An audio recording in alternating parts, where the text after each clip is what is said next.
So let me just give you a glimpse of this poem that I found. And it says, the whining goes way back in the days of Exodus, where Hebrews were enslaved by Pharaoh, whose language of freedom was absent like a person wandering aimlessly. God saved you and you complain.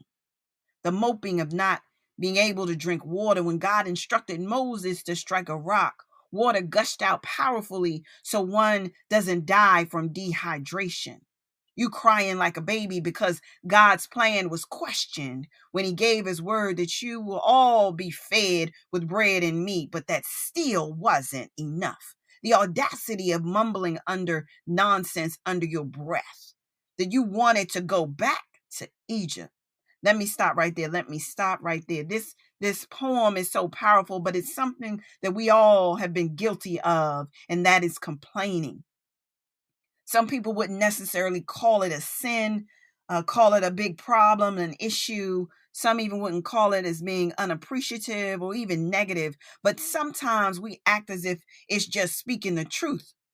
But whatever is not going on in your life, whatever somebody didn't do to you, whatever is going on wrong in your life, whatever didn't happen yet, whatever negativity that you are putting out in the atmosphere is really complaining. And the complaining, it goes on and on like a broken record that never ends, but it needs to be checked.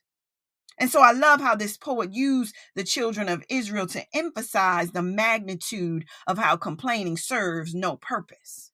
When you think about the scriptures, the children of Israel were a notorious group of complainers that failed to realize that God was doing something in the moment.